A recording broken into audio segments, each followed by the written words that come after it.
이 무심선의 김태환 선생이 라고 봅니다. 네. 조사선이라고 이야기할 수는 있습니다. 네. 왜냐, 거기서 화두를 잡고 하라고 하지는 않으니까, 네. 이 조사선이라고 이야기할 수는 있습니다. 네. 그렇다고 거기서 수행을 하지 말라고 하니 묵조선도 아니고, 화두를 잡고 하는 것이 아니니 가나선도 아니고, 무심선은 김태환 선생이 하는 방법은 묵조선과 가나선이 나오기 이전인 바로 달마대사로부터 묵조선과 가나선이 나오기 이전 또는 그 이후여도 어떤 그런 선의록 조사들의 가르침 해프닝 가르침의 어떤 사례를 공부함으로 해서 사례를 통해서 어떤 이치를 알게 하는 통찰이 일어나게 하는 그 방법을 쓰고 있으니까 사실은 조사선이라고 이름을 하는 것이 오히려 맞을 수가 있을 겁니다. 네. 네. 그런데 그 법문을 들어보면은 사실은 실제로 거의 설명을 하지를 않습니다. 네. 하나의 법문이 1시간 이상씩 갑니다만은 실제로 거의 내용의 설명을 이해할 수 있는 설명은 별로 없습니다. 네. 어떻게 보면은 설명이 아니라 오히려 더 오리무중하게 만들고 더 이해할 수 없게 만들고 도대체 무슨 말을 하는지 행설수설하는 것 같고 그렇습니다. 그럼에도 불구하고 묘하게 저는 그런 것을 느꼈습니다. 내용을 무심선은 김태환 선생의 법문에는 내용을 알려고 하면 안 되고 사실 알려고 해도 알 수도 없도록 행설수설 또는 자세한 설명이 없으니 사실은 알려고 하다가 대부분 우리가 들으면 알려고 하죠. 알려고 하는 마음이 되게 일어나는데 알려고 하는 마음이 포기가 일어납니다. 네. 왜냐하면 알려고 해서 알 수가 없으니까. 도대체 일목요연하게 설명하는 것도 아니요. 알 수도 없는 말만 하고 있고 그래서 알려고 함이 포기가 일어나서 김태환 선생이 그것을 의도하고 했는지 안 했는지 그것은 모르겠습니다만은 그냥 모를 뿐인 상태가 되는 거예요. 즉 모를 뿐인 상태는 뭡니까? 그냥 깨어있음 상태가 되는 거예요.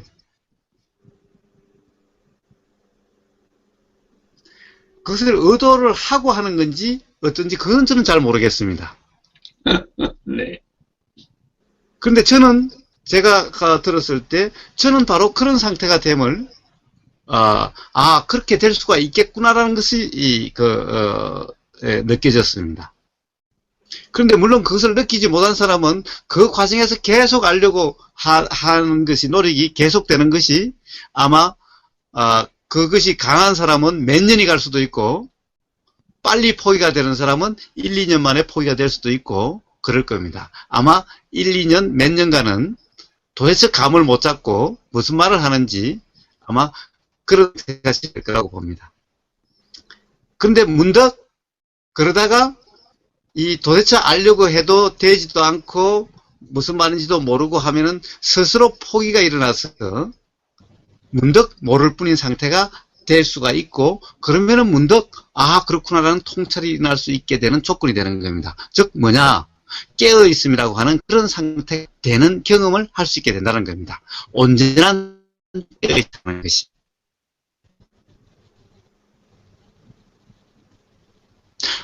그럴 수는 있겠다라는 생각이 들었습니다.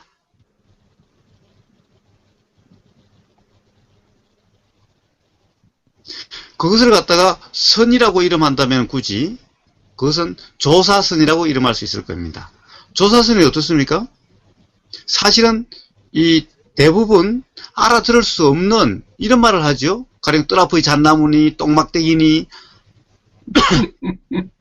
어떤 사례들도 도대체 이해할 수 없는 그런 사례들을 이야기하죠.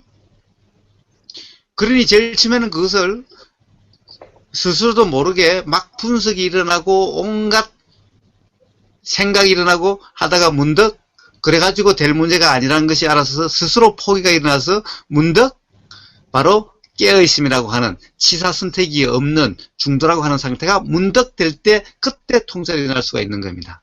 근데 이 상태가 안 되면은 그렇게 하고 있는 화두를 잡고 있는 상태에서는 백날 해봤자 이 상태가 되지 않으면 통찰이 일어나지를 못하는 겁니다.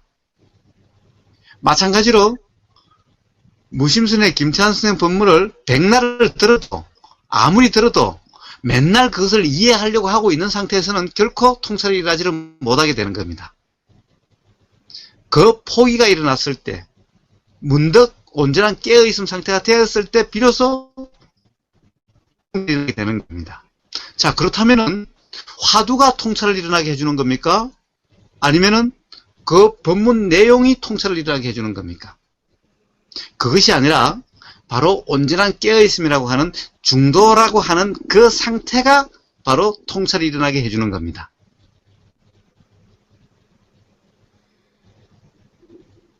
어떤 것도 다 마찬가지입니다.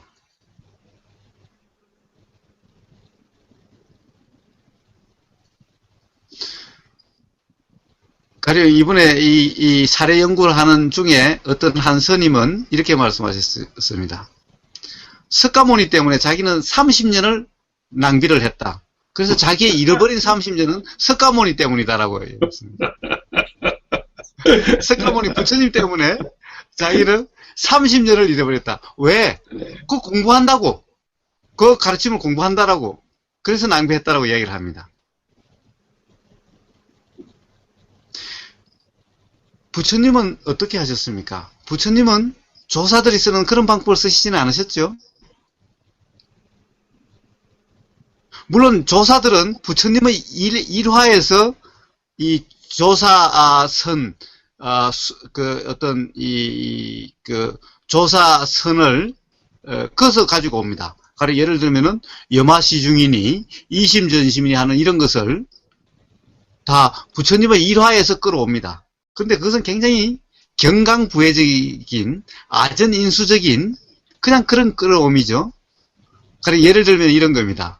이 곽부쌍시라고 부처님의 뜻을 전달하는 것 중에 하나가 부처님 돌아서 가섭존자 상수제자가 임종을 못하고 나중에 왔을 때 부처님이 이 관 밖으로 발을 갖다가 쑥 내밀어서 가섭존자에게 보여줬다라고 이야기를 합니다. 자, 내가 죽어도 죽은 것이 아니다 라고 하는 어떤 법을 전하다라고 이야기를 합니다. 그것이 하나의 어떤 말로서가 아니라 바로 법을 전달하는 일종의 선행이 선이라고 조사선이라고 그렇게 이야기를 합니다. 그런데 실제로 그것은 그렇지 않았다는 겁니다. 왜냐, 그 당시에 인도의 풍습에는 어떤 최대의 존경의 표시가 바로 발에다가 입 맞추는 거였다. 발에다가 머리를 대는, 입 맞추는 게 아니라 발에다가 머리, 그 정수리를 갖다 대는 것이 최고의 존경의 표시였다고 합니다. 그러니까 당연히 부처님한테 가면은 당연히 부처님 발에다가 머리를 대는 그 의식을 하는 겁니다. 그것은 부처님에 대한 최대의 존경의 표시인 겁니다. 그래서 존경하는 사람이 죽으면은 죽었어도 마찬가지로 처음 만나게 되면은 그 발에다가 머리를 갖다 대서 정수리, 이마를 갖다 대서 최대의 예를 표하는 것이 그때의 문화였다는 겁니다. 관습이었다는 겁니다. 그러니 부처님이 돌아가셨을 때 임종을 못한 가섭존자 최고의 제1제자가 왔으니 당연히 부처님에게 예를 표할 수 있도록 해줘야 되는 겁니다. 그래서 부처님 발을 관에서 꺼내가지고 바로 이마를 부처님 발에 대도록 하는 이런 일이 있었다는 겁니다. 그래서 이 말을 되도록 하기 위해서 부처님 발을 꺼내는 이런 일이 있었다는 겁니다. 돌아가신 부처님 시체의 발을. 그런데 이것이 변질돼 가지고 곽부쌍시라고 하는 이런 가령 법을 전달하는 일종의 이 행위 전하는 어떤 그런 의미였다. 문자가 아닌, 말이 아닌, 문자나 말이 아닌 그러한 선행위를 통해서 바로 그런 법을 전했다라고 하는 바로 조사선의 하나의 이 근거로서 이야기가 되고 있는 겁니다. 바로 이와 같은 이렇게 아전인수로 사실 변질되는 거죠. 변질된 거죠. 부처님이 네. 돌아가셔서 발을 관 밖으로 푹 내민 게 아니라 사실은 그때 문화상 발을 꺼내서 바로 가섭 이 존자가 부처님 발에다가 이마를 대는 예를 표할 수 있도록 해준 그런 사례라는 겁니다.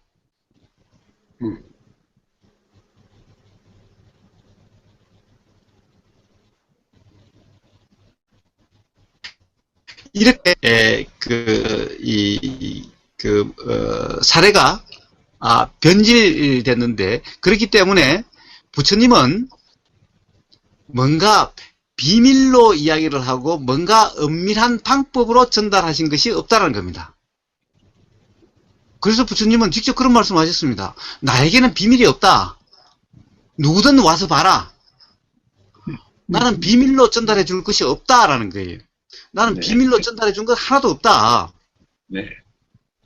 누구든 와서 볼 수 있고 누구든 와서 들을 수 있고 누구든 다 알 수 있는 거지 나는 비밀로 뭔가를 전달해 준 것은 없다라는 겁니다.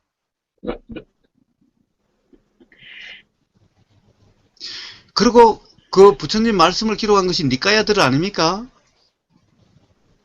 어떻습니까? 그 니까야들의 가령 뭔가 그런 이해할 수 없는 말들로 해가지고 그렇게 사람들을 단지 모를 뿐인 상태를 만들려고 하셨나요? 그게 아니라 어떻게든 이해시키시려고 이런 사람이 오면 그 사람에 맞춰서 말씀하시고 또 이런 사람이 오면 이 사람에 맞춰서 말씀하시고 어떻게든 상대방이 이해할 수 있도록 최대한 노력을 하셨죠. 그 노력은 그 노력대로 하시면서 그리고 바로 중도로서 살아라. 중도를 걸으라. 라고 말씀하신 거죠.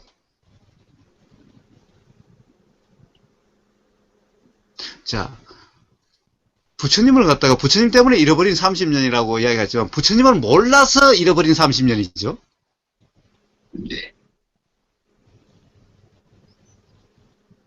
부처님 때문에 부처님에 속아서 잃어버린 30년이 아니라 부처를 오해하고 부처를 몰라서 잃어버린 30년이 된 거죠. 항상 부처님을 통해서 우리는 배워야 되는데 우리는 부처님의 제자라고 그러고 부처님에 대해서 배운다고 하면서도 실제로 부처님에 대해서 제대로 알려고 하는 그런 노력들이 없습니다. 초전법륜경에 부처님께서 분명히 말씀하셨습니다. 도라고 하는 것, 중도라고 하는 것은 부처님이 만드신 것이 아닌 겁니다. 부처님은 초전법륜경에 분명히 말씀하셨습니다. 나는 중도를 발견했고 그리고 중도로서 온전히 깨달았고 중도로서 온전히 괴로움을 벗어나셨다고 처음 선언이 바로 그 말씀인 겁니다. 무슨 말씀이냐? 깨달음이라고 하는 것, 괴로움을 벗어나는 것은 도를 통해서, 중도를 통해서라는 겁니다. 말을 통해서가 아니라는 겁니다. 부처님의 가르침은 뭐냐? 뭔가를 새로운 것을 가르치는 것이 아니라 고정관념을 깨주는 겁니다. 잘못된 견해를 깨주는 겁니다. 잘못된 견해로부터 벗어나게 해주는 겁니다. 그리고 바로 도가 되게 해서 도로서 통찰이 일어나고 자연의 이치를 알게 만들고 괴로움에서 벗어나게 하시는 그겁니다. 그것이 바로 고진멸도입니다. 도입니다. 도.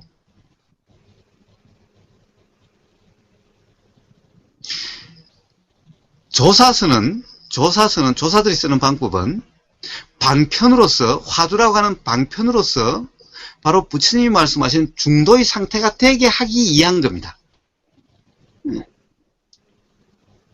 그러니까 뭡니까? 어느 것도 근본적으로는 중도가 되는 것이 중요한 겁니다. 중도가 중요한 겁니다. 조사들의 어록을 이해하는 것이 중요한 것이 아니라 도의 상태가 중요한 겁니다. 부처님의 말씀 84,000법문을 달달 외우고 거기에 대해서 박사가 돼도 그것은 바로 이치에 대한 분명한 알미라고 하는 깨달음이라고 할 수가 없는 겁니다. 도를 통한 통찰만이 깨달음인 겁니다. 통찰은 도를 통해서만이 오는 거지 도 없는 상태에서 절대 오는 일이 아니라는 겁니다. 경험적으로도 그렇고 부처님도 분명히 그렇게 말씀하신 겁니다.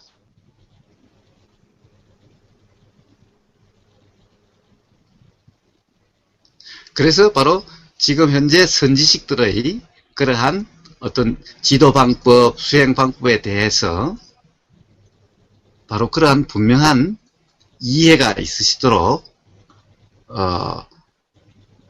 거기에 대해서 오해를 하시지 않도록 그렇게 하시기 바랍니다. 그래서 이 무심서는 김태환 선생의 방법을 보면은 내용을 알려주는 것이 아니라 사실은 듣는 것을 중요한 것이 아니라 바로 단지 모를 뿐인 중도의 상태가 되는 것이 중요한 겁니다. 그것은 단지 이제 그런 점에서 다른 분들의 이 법문보다 김태환 선생의 법문이 그런 상태가 되도록 하는 효과가 더 있겠다라는 생각은 들었습니다. 네. 근데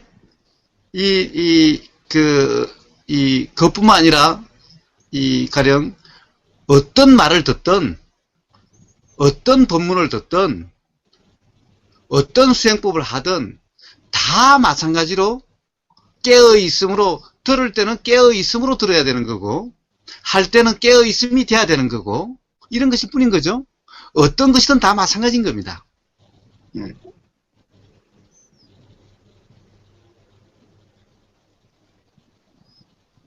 그래서 알려고 하지 말고 들으려고 하지 말고 제가 맨날 들리는 대로 그대로 알아지는 그냥 그대로 라고 맨날 말씀드린 이유가 제 이야기를 아는 것으로서도 아는 것이 아니고 제 이야기의 내용으로서 뭔가 통찰이 일어나는 것이 아니라 이 순간에 바로 깨어있음으로 깨어있음에서 통찰이 일어난다는 것을